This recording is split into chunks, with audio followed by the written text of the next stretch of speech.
Le monde a l'habitude de dire que lorsque l'on a du mal à passer, eh bien, on va creuser par en dessous. Et lorsque l'on n'arrive pas à creuser par en dessous pour passer au-delà de la muraille, eh bien, on passe par au-dessus. Et moi, je dis, le Rabbi Maharash, dont nous célébrons aujourd'hui l'anniversaire, le 2 Iyar, eh bien, moi, je pense qu'il faut, dès le départ, passer par en haut. Lorsque l'on est confronté à des embûches, lorsque le mur se dresse devant nous, eh bien, en général, on a tendance à penser qu'il faut creuser pour passer en dessous. Et si vraiment on n'arrive pas à passer par en dessous, alors à ce moment-là, on va passer au-dessus, on va sauter au-delà de tout et au-dessus de tout. Eh bien, le Rabbi Maharash, le Rabbi Shmuel, lui nous dit qu'il faut faire dès le départ le bon saut, sauter par en haut. C'est ce que nous apprenons de ce derer, de ce chemin qu'avait le Rabbi Maharash. Et d'ailleurs, toute sa vie, on va le développer ensemble, il a vécu de cette façon-là. Nous aussi, on doit s'inspirer de cela. De ne pas avoir peur, de ne pas se poser trop de questions, mais y aller, foncer. C'est important. On va se retrouver juste après ces quelques notes de Nigun, qui d'ailleurs aujourd'hui correspondent à ce Nigun qui est rattaché au Rabbi Maharash, Rabbi Shmuel. L'Echatrila Hariber, il est nommé ce Nigun, on va le chanter ensemble, et puis on se retrouvera juste après pour étudier notre Tanya du jour, inspiré aujourd'hui bien sûr de cet état d'esprit là de l'Echatrila Hariber. Ya ya ya ya ya ya ya ma ya ya ya ma ya ya ya ya ya ya ye ma ya ya ya ya ay ay ay ma ya ya ma ya ya ma ya ya da ya ya ya da ya ya da ma ya ya ya ya ya da ya ya ya ma ya ya ya ya ya hey, da ya ya ya ma ya ya ya ma ya ya ay ay ay ma ya ya ya ya ya ya ya ya da ya ya ya ya ma ya ya ya ya ya Yay, da, ya, ya, ya, ya, ya, ya, ya, ya, ya, ya, ya. Ay, ay, ay, ay, ay, ay, ay, ay, ay, ma, ya, ya, ya, ay, ay, oye, na, ma, ya, ya,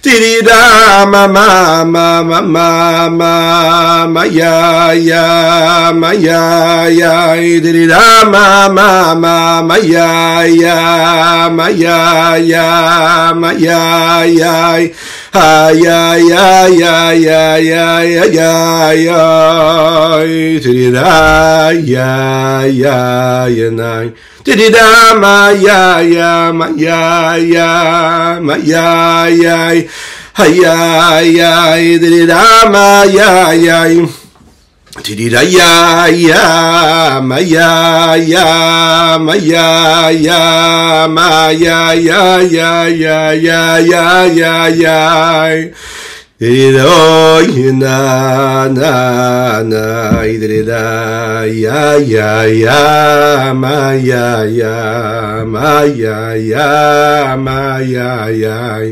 tirida ya ya ya ya ya ya Boker Tov les Koulam, bonjour à toutes et à tous, infiniment heureux de vous retrouver en cette magnifique matinée que Dieu nous offre sur la terre. Nous avons chanté ensemble le Nigun, l'Echatrila Hariber, en ce jour d'anniversaire du Rabbi Maharash. Le Rabbi Maharash, c'est l'arrière-petit-fils du Rabbi Shlomo Zalman de Liadi, l'auteur du Tanya, nous étudions, Baruch Hashem, tous les jours, le livre. Rabbi Shlomo Zalman de Liadi avait un fils qui s'appelait le Admor Emsei, un petit-fils qui s'appelait le Tzemar Tzedek. Ce Tzemar Tzedek avait plusieurs garçons. Le 7e fils du Tzemar Tzedek, il se nomme Rabbi Marash, Rabbi Shmuel. Il va être donc ce rabbi-là qui va continuer cette dynastie Chabad, et donner la suite, ensuite, à son fils, d'ailleurs, le Rabbi Shalom Dover, qui va fonder la Yeshiva Tomchei Temimim, qui lui va avoir son fils, qui est le Rabbi Yosef Yitzhak, le rabbi précédent, le beau-père du rabbi actuel, Rabbi Menachem Mendel Schneerson. Il avait quelque chose de particulier, et d'ailleurs, aujourd'hui, vous savez que nous comptons dans les jours du Homer, nous sommes à cette séphira-là du Tiferet Shebet Tiferet. Chaque semaine, entre Pesach et Shavuot, nous comptons le Homer. Et ce Homer-là correspond à une séphira. Séphira, cette force, cette énergie-là, qui permet à ce monde-là d'exister, c'est l'énergie divine. Akadosh Baruch Hu crée le monde et les différents mondes d'ailleurs. Atzilut, Bria, Yetzira, Asya, à travers ces 10 forces-là, les 10 séphirotes. Saphir, Sapir, Milachon, Bahir. Qu'est-ce que ça veut dire Sapir, Séphira? Séphira, c'est une énergie, c'est une force, c'est quelque chose que l'on compte, c'est le chiffre, mais c'est aussi quelque chose qui brille, qui éclaire, qui illumine, quelque chose qui donne de l'énergie. Ces 10 forces, Chochma Bina Da'at, Chesed Gvura Tiferet Netzach Hod Yesod Malchut, elles sont là présentes dans chacun de ces mondes-là et elles permettent à l'énergie divine d'être donnée, d'être distribuée. La Séphira de Tiferet, elle correspond à la 3e semaine qu'il y a entre Pesach et Shavuot. Eh oui, parce qu'il faut bien le savoir une chose, il y a ces 7 semaines-là qui font qu'on a la possibilité de compter les 49 jours du Homer. Première semaine, on a travaillé les traits de caractère et les vertus qui correspondent à la séphira de Chesed, la bonté. La 2e semaine, séphira de Gevura, la rigueur. Et puis entre les deux, il y a quoi? Il y a la Tiferet. Tiferet, c'est l'osmose, l'harmonie, l'harmonie des contraires, la beauté qu'il y a dans ce qu'il y a d'harmonieux. Et dans chaque jour de cette semaine-là, il y a ce que nous appelons la séphira de la séphira, à savoir Chesed, Shebe Chesed pour la première semaine, ou la 2e semaine, Gvura Shebe Gvura, et ensuite Tiferet Shebe Gvura, et ensuite Netzar Shebe Gvura, etc., etc. Cette semaine, c'est Tiferet. Donc le premier jour de la semaine, nous avons compté Chesed Shebe Tiferet, la bonté qu'il y a dans cette osmose et cette harmonie. Le 2e jour, nous avons compté Gvura Shebe Tiferet, la rigueur qu'il y a dans cette harmonie et dans cette beauté. Et puis le 3e jour, c'est-à-dire aujourd'hui, Tiferet Shebe Tiferet, la beauté qu'il y a dans cette harmonie-là. La beauté de la beauté, l'harmonie de l'harmonie, l'harmonie dans l'harmonie précisément. Qu'est-ce que cela veut dire? Il est dit comme ça que Rabbi Marash, il est né Tiferet Shebe Tiferet, Bet Iyar, le 2e jour du mois de Iyar. On a l'habitude de raconter cette histoire qui est racontée par le Rabbi de Lubavitch dans le Sefer Hayom Yom, que nous connaissons bien. C'est ce qu'il avait de si particulier. Le Tzemar Tzedek, qui avait donc un fils, qui s'appelait Rabbi Marash, avait l'habitude de temps en temps, à la sortie de l'école, de lui poser des questions, de lui demander qu'est-ce qu'il avait étudié, est-ce qu'il avait compris ce qu'il avait étudié, de quelle façon il avait compris. Et en fonction de leur réponse, il leur donnait des bons cadeaux. Il leur donnait des cadeaux, parfois de l'argent, parfois un cadeau. Des récompenses, quoi. Le Rabbi Marash avait 7 ans. Le Tzemar Tzedek lui pose la question et lui dit « Dis-moi, qu'est-ce que tu as étudié aujourd'hui ?» Et son enfant lui répond avec une clarté, une limpidité, une connaissance extraordinaire. Le rabbi continue à lui poser des questions et son fils de 7 ans lui répond avec une lucidité, une connaissance extraordinaire. Il y avait à côté son professeur qui est à côté, regarde ça avec émerveillement. Il est fier d'avoir un élève comme celui-ci. Et donc il se tourne vers le Tzemar Tzedek et lui dit « Alors, qu'est-ce que vous en pensez ?» Il apprend bien, hein? Et le Tzemar Tzedek de lui répondre « Il n'y a pas de quoi être impressionné d'une personne qui est née Tiferet Shebe Tiferet. » Ça veut dire que, étant donné qu'il soit né le 2 Iyar, et que le 2 Iyar c'est Tiferet Shebe Tiferet, il y a quelque chose dans cette séphira qui influence ce que lui, il est. Qu'est-ce qu'elle a de si particulière, cette mida, cette mesure-là, qui est justement cette jonction entre les deux, entre la bonté et la rigueur, celle qui inclut les deux, et qui crée en fait cette osmose-là. Tout d'abord, pour développer ce sujet-là, qui va nous amener vers notre Tanya du jour d'ailleurs, on va se souhaiter un bon Lechaïm, oui, parce que c'est une raison de faire Lechaïm, en l'honneur de ce jour d'anniversaire du Rabbi Marash, et on va le voir à travers sa personnalité, ce qu'on peut être inspiré de sa personnalité qui pourrait, Bezrat Hashem, nous apporter une bénédiction totale dans tous les domaines, à chacune et chacun. Lechaïm, Lechaïm. Je vous rappelle qu'il est très important de partager, de liker, de commenter, de vous abonner aux différentes chaînes, podcasts ou sur les différents réseaux. C'est important. Mais savoir aussi que nous étudions aujourd'hui les Nishmat Avi Umori Rabbi Reuven Ben Isser Alav Shalom, mais aussi pour la Refoua Shelema totale et complète de Avraham Nissim Ben Sultana. N'hésitez pas à faire Refoua Shelema et que Hashem le guérisse une fois pour toutes, Bezrat Hashem, qu'on puisse très rapidement lui parler, le regarder, qu'il nous regarde, qu'il nous voit, qu'il nous parle et qu'on chante et qu'on danse ensemble. Le 17 du mois du Homer, du conte du Homer, c'est donc cette Tiferet chez Tiferet. La Mida de Tiferet, elle correspond donc à ce milieu-là, cet intermédiaire, qu'il y a entre la partie bonté et partie rigueur qu'il peut y avoir chez chacune et chacun. On peut comprendre aussi que c'est ce qu'il y a de plus profond, ce qu'il y a de plus intérieur, et ce qui nous permet de rapprocher les contraires. Comprendre qu'en fait les contraires, ils sont là pour enrichir, et non pas pour se disputer l'un et l'autre. Les contraires, ce qui est différent, est-ce que les différences de chacune et chacun, elles sont là pour créer une richesse. La meilleure façon, vous savez, de stigmatiser les différences, hein, ça peut être dans les populations, ça peut être à travers les religions, etc., c'est quand justement on veut les assimiler. Lorsqu'on veut assimiler, on veut mélanger, on veut enlever les traits de la particularité que chacune et chacun peut avoir, alors on perd justement la richesse de chacune et chacun. Il faut réussir à trouver la richesse de chacune et chacun et d'en faire une force. Et comment on fait une force? Comment on réussit à faire cette force-là? C'est justement lorsqu'on va laisser la richesse de chacun s'exprimer. C'est comme un papa avec ses enfants. Il peut avoir plusieurs enfants, et la différence de chacun des enfants fait la richesse. Dès l'instant où l'éducation qu'il veut donner à ses enfants, elle est la même, parce que dans cette famille, on est éduqué de cette façon, on parle de cette façon, on a telle et telle ambition, on a tel et tel rêve, on a telle et telle façon de se comporter, de rêver, eh bien à ce moment-là, c'est la catastrophe. Même si superficiellement et de manière extérieure, les enfants vont suivre, parce qu'ils vont respecter et craindre les parents, mais à l'intérieur, ce sera le chaos. Parce que chacun, il est différent. Chacun, c'est un monde à part entière. Chacun, il a sa particularité, sa différence, sa richesse. L'osmose entre toutes ces différences-là et ces richesses-là fera qu'on trouvera une véritable harmonie. Donc, il faut laisser chaque séphira, eh bien, s'exprimer. Chaque force, chaque énergie. Tiferet, ça vient du mot PR, ça vient c'est un langage de beauté, d'harmonie. Ce qui est joli. Le Rabbi Marash, on sait, l'habitude de vivre d'une certaine façon. Matériellement et spirituellement. Spirituellement, c'était quelqu'un qui avait une étude très très très approfondie, très précise, mais il avait très aiguisé, et matériellement, il vivait dans une richesse, dans une opulence matérielle assez prononcée.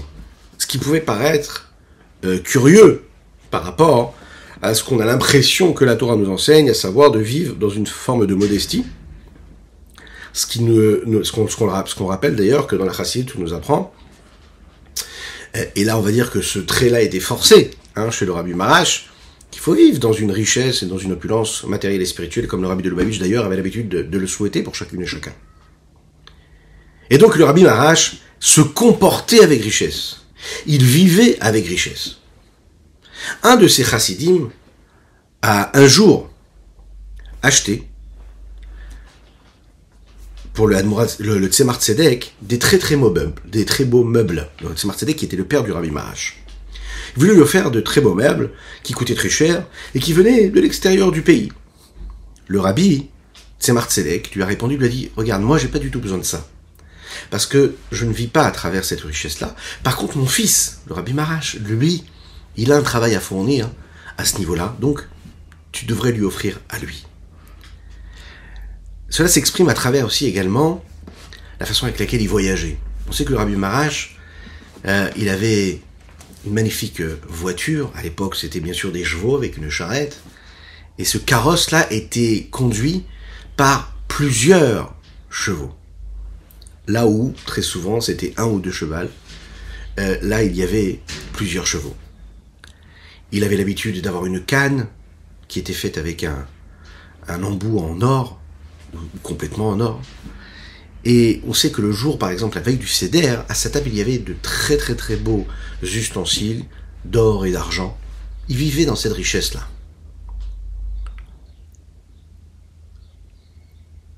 A priori, on sait que vivre de manière riche, de manière matérialiste, ça peut paraître contraire à la conduite d'un tzaddik.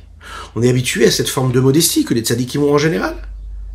La preuve, c'est que le tzaddik est là pour montrer l'exemple à ses élèves, à ses chassidim. Donc on se serait attendu à ce qu'il ait lui-même un comportement plus modeste. Alors bien sûr, on ne peut pas se poser de questions, et on ne pose pas de questions sur la façon avec laquelle le Rabbi Maharash vivait.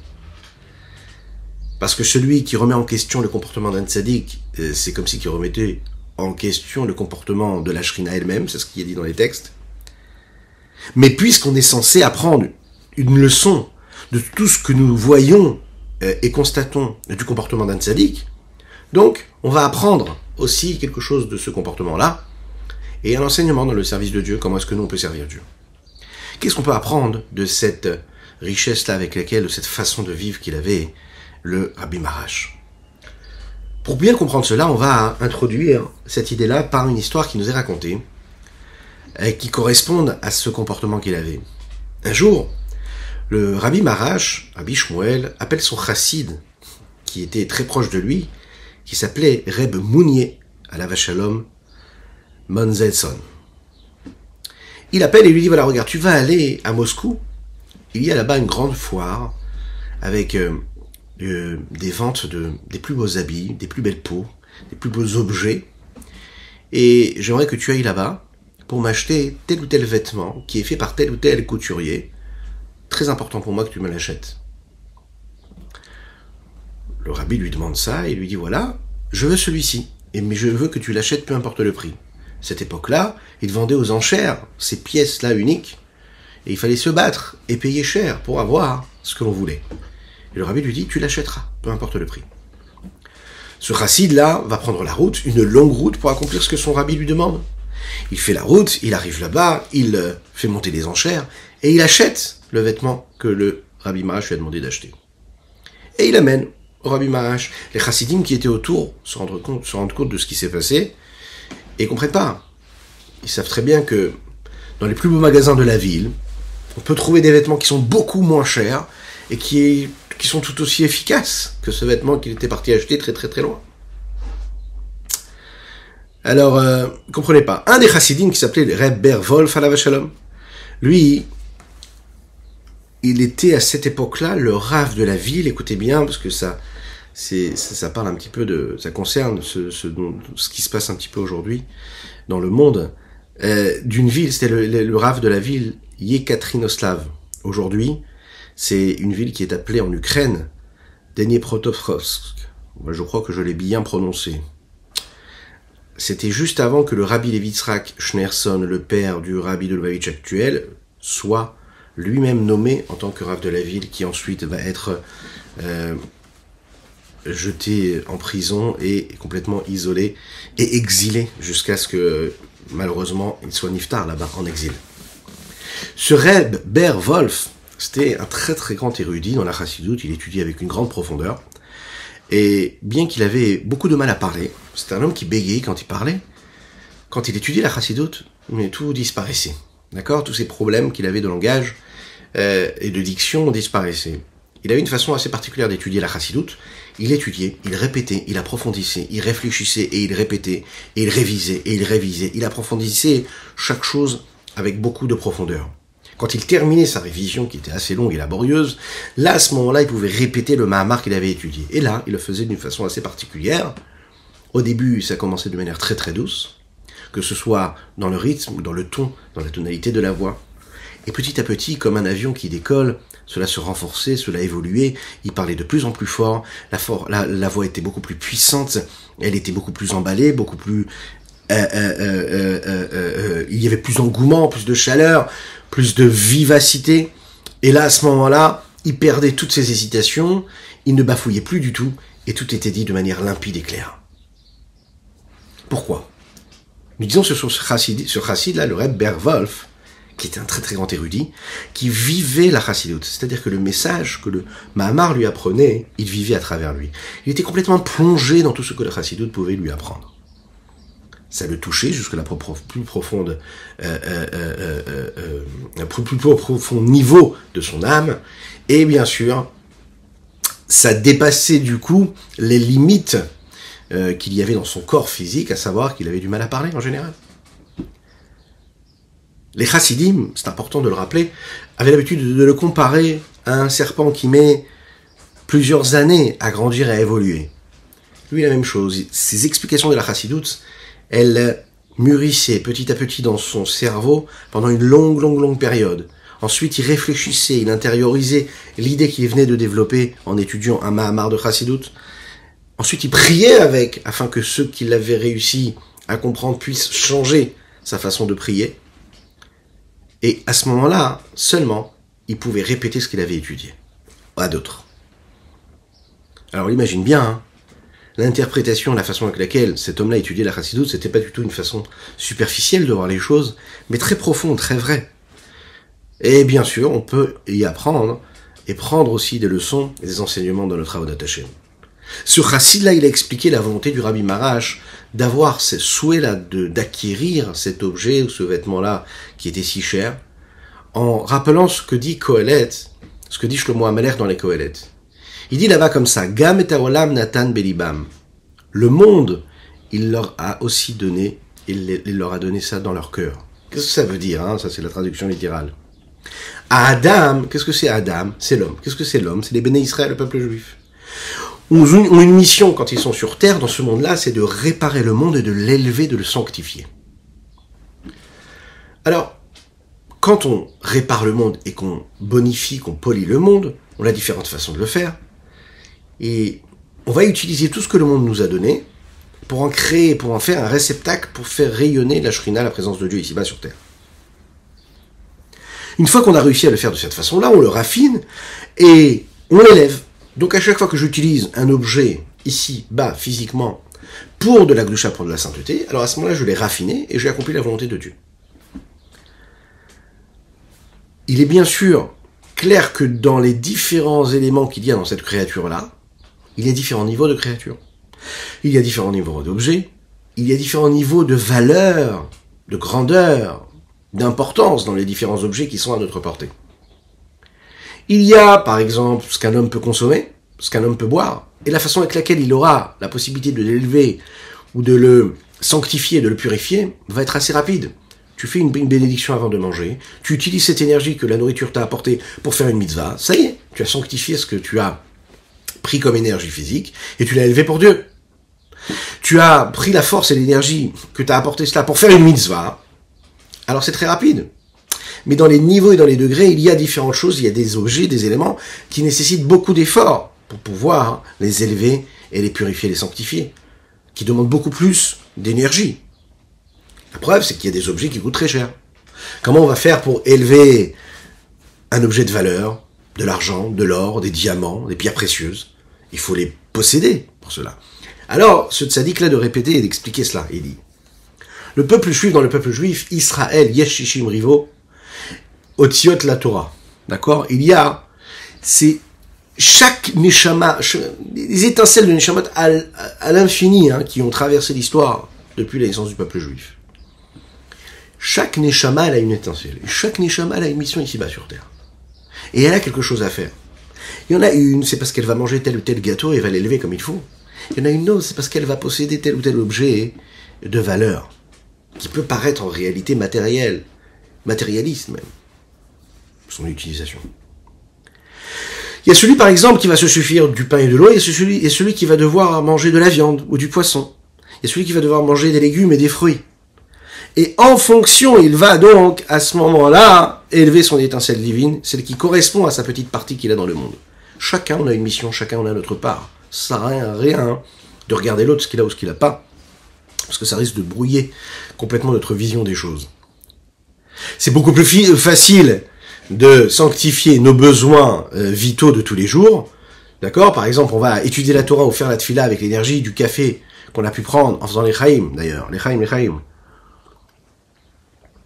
Ou du thé, hein, ça peut être du thé aussi également. Bon, on permet. Que, par exemple, d'élever et de prendre cette énergie-là avec quelque chose qui coûte beaucoup plus cher.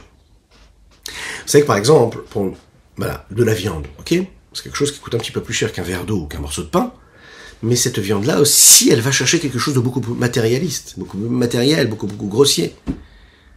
Alors comment est-ce qu'on va justifier la consommation d'un élément aussi grossier que la viande, par exemple? Alors pour cela, il va falloir travailler, servir Dieu avec beaucoup plus de force, beaucoup plus d'énergie, beaucoup plus de profondeur. Il va falloir prier aussi d'une certaine façon.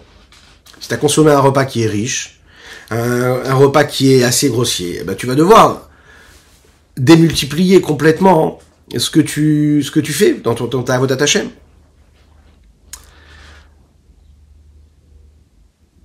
Un juif, par exemple, qui sert Dieu et qui fait le minimum, il dit non, faut pas me demander trop.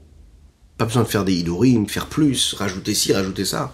Bien, en effet, lui, il peut le faire de cette façon-là, mais il aura besoin de moins d'énergie. Donc à lui, par exemple, on va lui interdire de consommer de la viande, parce qu'on va lui dire, puisque tu ne fais pas d'effort et que tu fais pas quelque chose de plus, tu fais pas tout ce qui est le gras qui est autour de la mitzvah, tu le fais pas, et bien dans la consommation aussi, il va falloir que tu fasses attention de ne pas manger le gras qui est autour de la viande, quoi. Hein, c'est une image.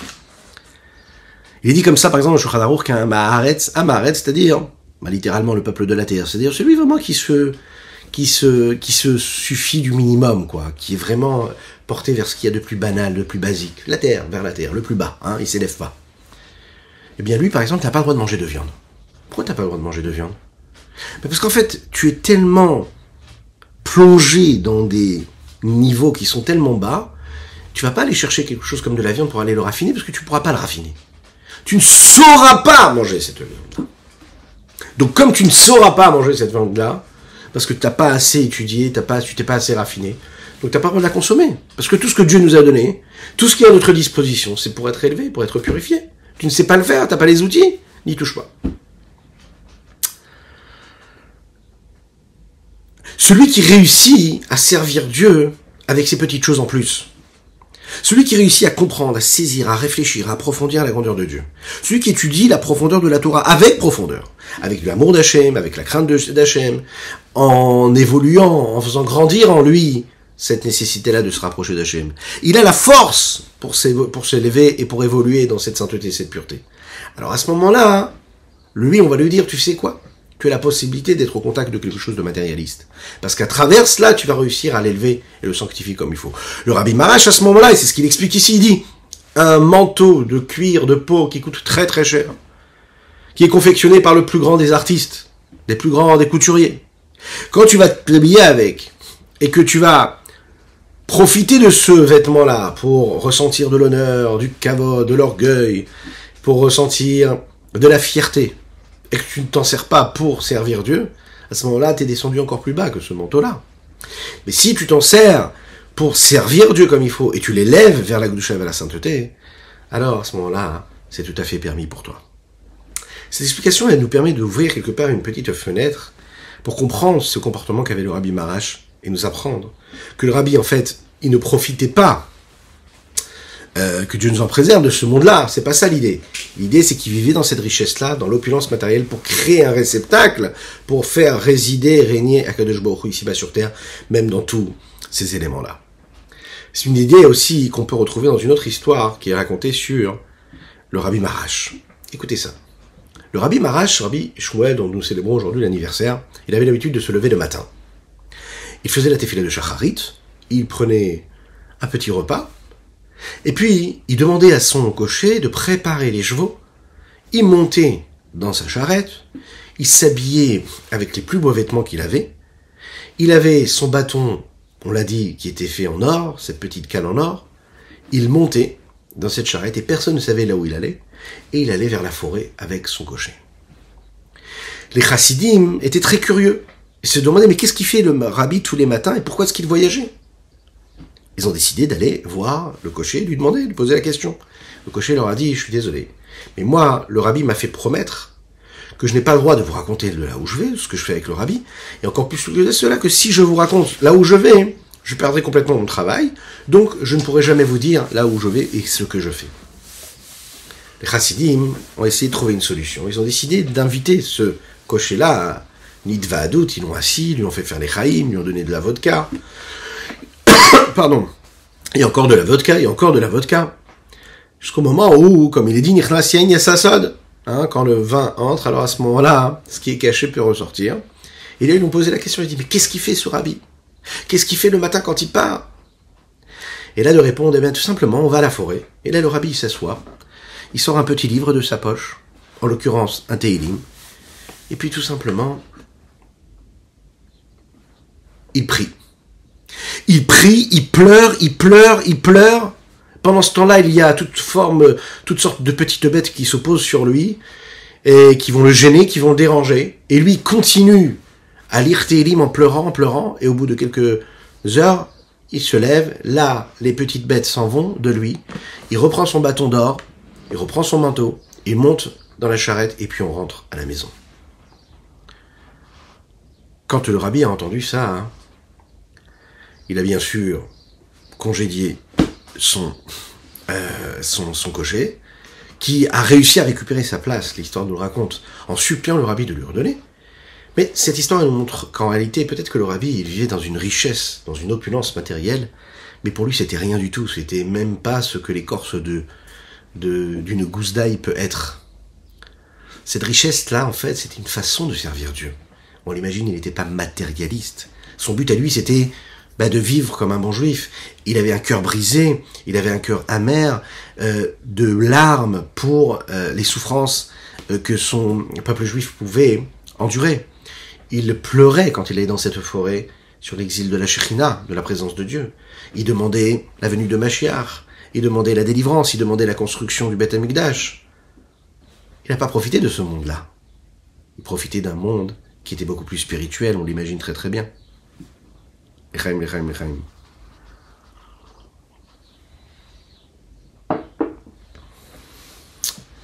Ne pas profiter de ce monde-là, c'est pas se séparer complètement de ce monde-là. Ne pas profiter de ce monde-là, c'est réussir à vivre avec ce que le monde il nous donne, mais de manière spirituelle et sainte et pure. Et on le sait, on se sent complètement descendre au niveau de la matière, et on sait aussi quand on est capable de vivre avec un beau vêtement, avec de beaux objets, mais on sent qu'on est en train de spiritualiser tout cela, le sanctifier, le purifier. C'est possible, bien sûr que c'est possible. Donc, en fait, ce qu'on peut essayer de comprendre ici, de ce qui est dit et du comportement du rabbi Maharash, c'est de réussir à passer au-dessus. Quand on a la possibilité d'utiliser différentes façons de faire les choses, on peut passer par en dessous, on peut passer par au-dessus. Il ne faut pas attendre d'essayer par en dessous, il faut directement passer par au-dessus. Il ne faut pas avoir peur, il ne faut pas se poser trop de questions, il faut y aller et il faut foncer. Ce qui nous amène à conclure ce 44e chapitre du Tanya aujourd'hui, pour comprendre de quelle façon on doit aimer définitivement Akadosh Baruch Hu, et comprendre que savoir connaître Akadosh Baruch Hu, prendre conscience d'Akadosh Baruch Hu, connaître Akadosh Baruch Hu, ça nous amène à le servir comme il faut. Le Zohar HaKadosh nous dit comme ça, que le but de la création de l'homme, c'est Begin de Ishtamudon Lei. C'est afin que les hommes puissent connaître Dieu. Imaginez, Dieu crée un monde, dans ce monde il crée un homme, et ce monde, et cet homme-là, il est créé pour que Hachem puisse être connu à travers l'homme, qui lui fait tout pour connaître Dieu. C'est la raison pour laquelle Akadosh Baruch Hu va créer un monde avec les différentes sphirotes. Chochma Bina Da'at. Qu'est-ce que c'est Chochma Bina Da'at? C'est la sagesse, la compréhension, le discernement. À la fin du processus, l'homme puisse savoir et connaître Dieu. Il aurait pu créer des robots, il aurait pu créer des créatures qui sont comme les minéraux, les végétaux, les animaux, qui de manière instinctive vivent, n'ont pas besoin de connaissances, de savoir, de compréhension. Dieu crée l'homme avec la chorma, avec la bina et la date, parce qu'on doit réfléchir, on doit chercher à comprendre, on ne doit pas se laisser aller comme ça à vivre. Le but essentiel d'un juif, ce n'est pas seulement même pas d'aimer naturellement. Le but, ce n'est pas juste de ressentir un amour pour Dieu, de ressentir sa grandeur et sa puissance. Le but, c'est de le connaître, c'est d'étudier ce que Dieu est. Ça, c'est très important. Pour cela, eh bien, on va regarder autour de nous, on va regarder le monde qui nous a été offert, et on va réfléchir à la grandeur d'Akadosh Baruch Hu, on va intégrer ça en nous. Regarder le monde extraordinaire qui est autour de nous et dire « Marabou ma'asecha Hashem » qu'est-ce que c'est beau tout ce que toi tu as fait à Akadosh Baruch Hu. C'est complexe, mais c'est beau, et dans cette complexité, je vois la grandeur de Dieu. Je vais étudier la profondeur de la Torah, je vais étudier la chassidoute, et je vais reconnaître et connaître le système de l'ordre de l'enchaînement des différents mondes qui a permis le monde dans lequel nous vivons. Je ne peux pas me suffire de cette étude de la Torah si ce n'est pour prier juste avant cette étude de la Torah. Je ne peux pas me suffire de cette étude de la Torah qui est précédée et introduite par une prière si elle n'est pas introduite par cette prise de conscience de la grandeur d'Akadosh Baruch Hu dans le monde et dans ma vie à moi. Celui qui se dit je vais aller étudier la Torah et qui n'a pas pu faire cette tefila et qui pense qu'il peut commencer à étudier la Torah sans avoir fait la tefila, ça veut dire que son étude elle est profane, même si c'est l'étude de la Torah. Celui qui va prier, qui va étudier ensuite, qui a oublié de prendre conscience, pourquoi est-ce qu'il faisait tout ça, et qui était autour de lui, Maharabou Maaseracha Hashem, qu'est-ce que Dieu il fait, il sait de qui, devant qui il se tient. Alors à ce moment-là, la Torah n'a pas pris une bonne direction, cette fille n'a pas pris une bonne direction. La meilleure des directions, c'est quoi? C'est de prendre conscience. Pourquoi on fait des choses on se rappelle qu'Hachem nous a créés pour qu'on puisse le savoir et le connaître. Et tout ce que nous faisons, nous le faisons parce que Dieu a décidé que ce monde-là soit créé, que dans ce monde-là qui est créé, il y a ces êtres humains qui ne vont pas se suffire d'avoir un amour pour Dieu, mais seulement qui vont réfléchir, ils vont comprendre et qui vont analyser et apprendre et étudier cette présence de Dieu ici-bas sur Terre. Dans les mots, ici on va voir qu'il faut la nature, il faut les émotions, mais il faut aussi l'intellect. Il ne faut pas le mettre de côté. Rak. Shafa Piken, tsarich litroach besichlo. Il faut se fatiguer, il faut investir intellectuellement. Pour saisir et comprendre et arriver au niveau de Ha'avat Olam, c'est-à-dire cet amour éternel, qui peut venir grâce à la réflexion, l'approfondissement et la connaissance et la conscience même de la grandeur de Dieu. A priori, grâce à la Havaraba, l'amour débordant, qui d'une certaine manière est ce que nous recevons en héritage de nos pères, c'est un peu comme quelque chose qui fait partie de la nature de notre âme, c'est quelque chose qui est beaucoup plus grand. Pourquoi est-ce que j'ai besoin d'aller me fatiguer à comprendre qu'est-ce que c'est Dieu et comment la grandeur de Dieu elle est? Pourquoi est-ce que j'ai besoin d'arriver à cette fatigue-là? Pour arriver à cet amour éternel? Pourquoi est-ce que je peux pas me suffire de cet amour instinctif que j'ai en moi, qui m'amène vers sa source première? Et la source première, c'est quoi? C'est l'infini du Saint béni soit-il, le Ein Sof. La preuve, c'est que c'est nos patriarches qui nous l'ont transmis, et on sait très bien que nos patriarches étaient à un niveau de connexion avec Dieu qui était très élevé. Seulement ici, il dit le Rabbi Shlomo Zalman, il dit Kedei lagdil medurat heshahava. Il faut faire grandir ce feu-là, ce feu qui monte vers Akadosh Baruch Hu. Pour faire un feu, on va prendre différents morceaux de bois. On va commencer par l'allumer avec des petites brindilles. D'accord? Celui qui réussit à allumer un bon feu, c'est celui qui réussit à être patient. D'abord des petites brindilles, il va encadrer ça avec des pierres, des briques. Une fois que le feu a pris, petit à petit, il va être bien patient, il va le surveiller, afin qu'il ne s'éteigne pas. Et il va raviver la flamme un petit peu, petit à petit. Ensuite, il va prendre son temps, il va poser une petite bûche de bois. Ensuite, une plus grande. Et ensuite, encore une plus grande. Et encore une plus grande. Ce qui est très intéressant, c'est que pour réussir à faire réchauffer ce feu-là, par exemple, si on veut faire griller un aliment dessus, sur ce feu-là, par exemple, eh bien, il faut attendre que les flammes s'arrêtent de prendre, s'apaisent, et que là, le bois devienne une braise bien chaude et bien ardente. Et c'est à ce moment-là que la cuisson est la meilleure. Si on pose l'aliment au moment où le feu est très très chaud, il est bouillonnant, il y a des flammes, et on a l'impression, de manière visible, que le feu a pris, que la chaleur elle est là, à ce moment-là, excusez-moi, l'aliment, lui, il va complètement brûler, il va cramer. Quand est-ce que ça cuit bien? C'est quand la braise, quand le bois, de manière visible, on a l'impression qu'il est éteint, mais en fait, il est très très très très très brûlant, il est chaud comme il faut, et c'est à ce moment-là qu'il va permettre la cuisson idéale. Qu'est-ce que ça veut dire?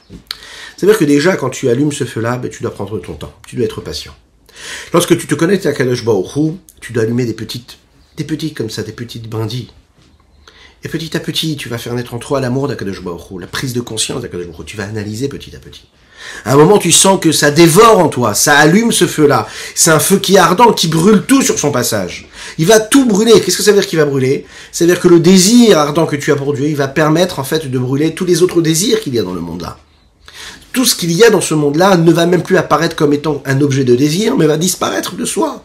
Tu n'auras même plus à combattre, parce que tu seras tellement concentré sur ce feu ardent que tu éprouves pour Dieu, que ça brûle tout sur son passage. Ok. Une fois que ça a tout brûlé, ce feu ardent, il va devenir ce morceau de bois là, qui, de manière apparente, en fait, n'a plus de flamme. Mais en fait, il est brûlant. Il a toute la chaleur. Il a été consumé comme il faut.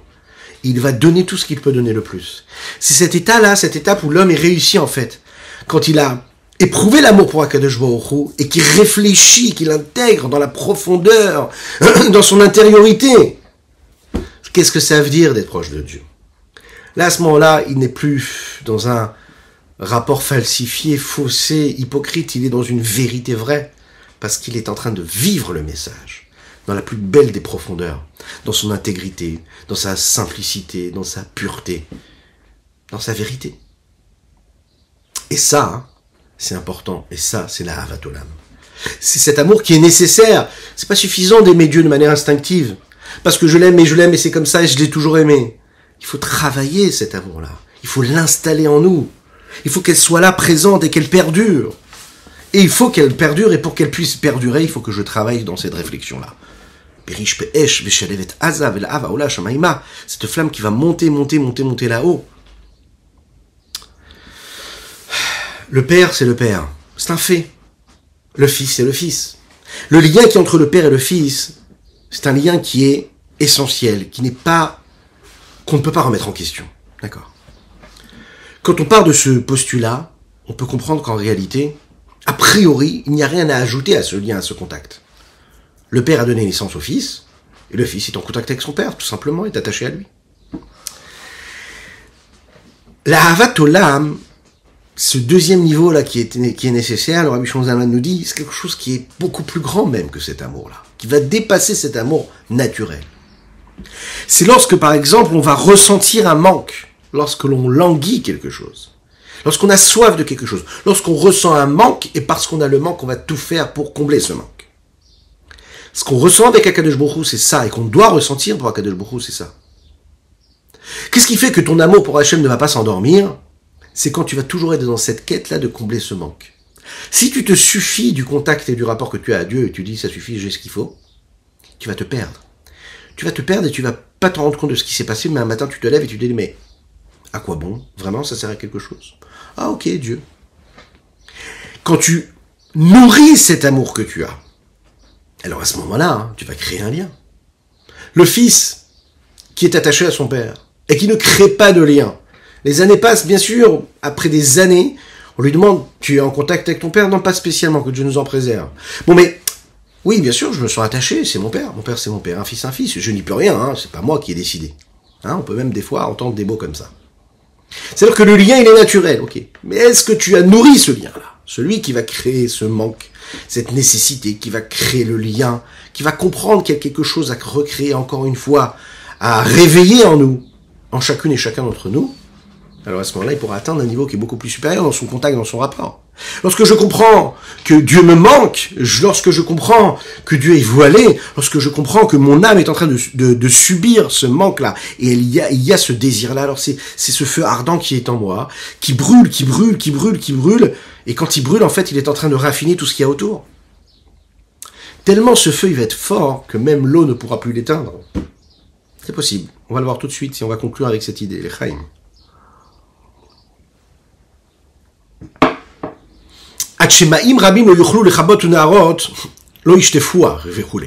Comme le dit Shlomo HaMelech dans les Shir HaShirim, les eaux nombreuses ne pourront pas éteindre et Ahava, l'amour, et les fleuves, les grands fleuves ne pourront pas la submerger. Pourquoi?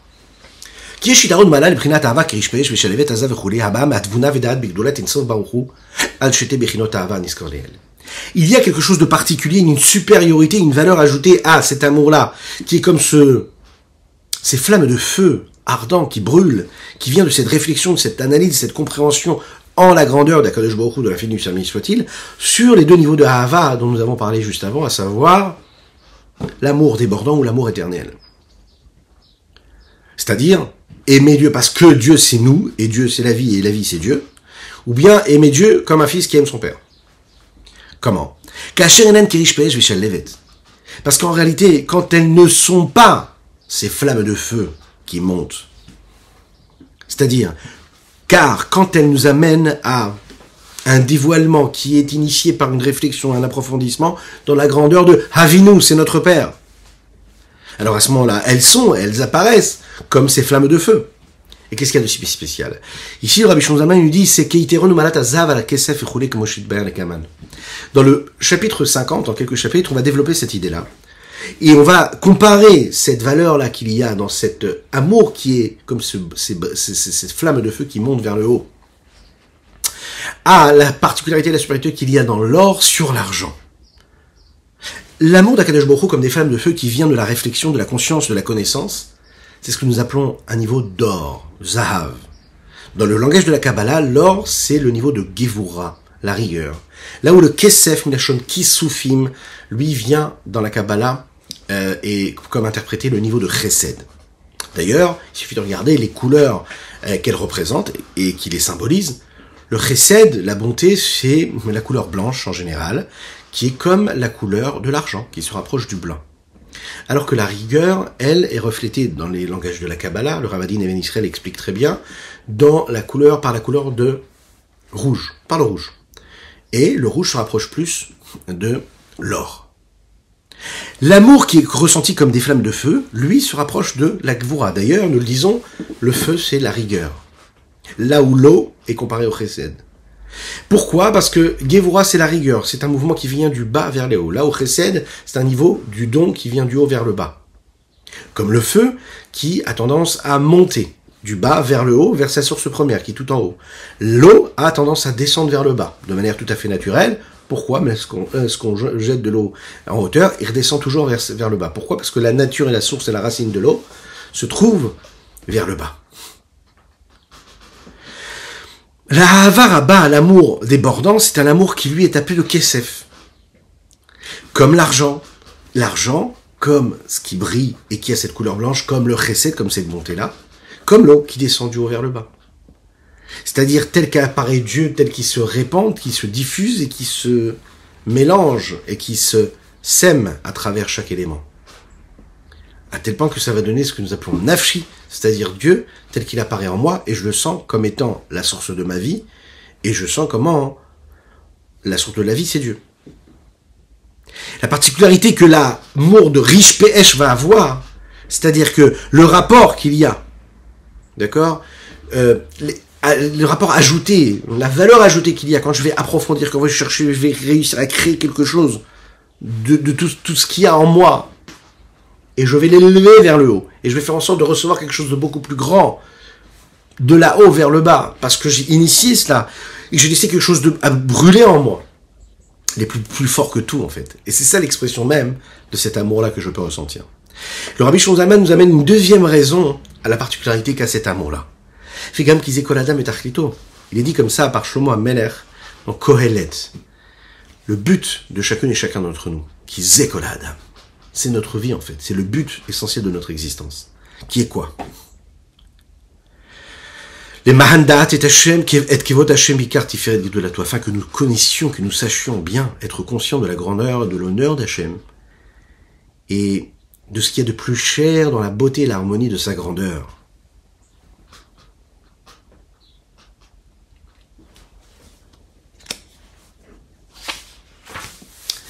Ish, kish, kefi asher yuchal se'et. Cette connaissance et ce savoir-là, sans rapport d'ailleurs avec la mitzvah des Me'Hachem par exemple, c'est une mitzvah que nous avons toutes et tous, chacun. Comprendre que notre mission ici-bas sur Terre, elle est comme ceci. Que chacun doit se demander qu'est-ce qu'il peut faire pour s'attacher à Kadosh Baruch Hu. Prendre conscience qu'Akadosh Baruch Hu, il est grand. C'est-à-dire qu'il y a une journée qui passe, on doit se poser la question de se demander, est-ce qu'aujourd'hui, j'ai pris conscience de la grandeur et de l'honneur d'Akadosh Baruch Hu ici-bas sur Terre dans ma vie? On peut se laisser prendre par tout ce que le monde peut nous offrir, par tous les tracas, les peines, les soucis, la recherche, la quête de possession, de vécu, ce qu'on veut. Mais tout ça, à la fin de la fin, ça doit nous aider à répondre à cette question. Est-ce que j'ai été conscient aujourd'hui de la grandeur de Dieu? C'est ça le tahlit, c'est ça le but. Tout le reste, c'est du vent. Tout le reste, c'est du vent. Mais chacun en fonction de ses capacités. Comme il le dit le Zohar, Raya Memna, dans la Parashat Bo. Pourquoi est-ce que Dieu il a créé le monde? Écoutez bien cette phrase-là. Et en fait, il faudrait la graver dans notre cerveau. Il faudrait l'afficher sur le fronton de nos portes. Begin de ishtemudehon lei vechule vechanoda. Le Zohar nous dit pourquoi est-ce que Dieu a créé le monde? Kadosh Baruch Hu veut que nous le connaissions, que nous le sachions, que nous le découvrions à travers ce qu'il est. Il veut, Kadosh Baruch Hu, qu'on soit conscient de ce qu'il est. C'est ça le but de la création de l'homme. Qu'on soit là à rechercher, à essayer de comprendre qui est Dieu, comment il est Dieu, qu'est-ce que c'est ce monde dans lequel nous vivons. Comme il est dit dans Divrei Hayamim, Da et Eloke avicha vehovdeu, Belev Shalem. Apprends à connaître, connais Dieu, prends-en conscience, attache-toi, serre-le de tout ton cœur avec un cœur qui est parfait. Que Dieu fasse que nous puissions arriver à cela. C'est le plus simple en réalité à rechercher, qui est le plus compliqué. Mais de savoir que c'est la direction que l'on doit prendre, c'est déjà un cadeau extraordinaire que la Chassidoute nous offre. N'hésitez pas à diffuser, à faire partager les autres et à partager avec les autres, afin que tous puissent prendre conscience de tout cela. Ça nous permettra d'amener le Mashiach Tzidkenu et de reconstruire le 3e temple, afin que nous soyons toutes et tous ensemble avec tous nos êtres chers qui nous ont quittés matériellement, qui sont avec nous spirituellement. Nous avons étudié Leilou Nishmat Avi Umori Rabbi Reuven Ben Isser Alav Shalom, et pour la Refoua Shelema de Avram Nissim Ben Sultana. Vous pouvez dire Amen. À très bientôt.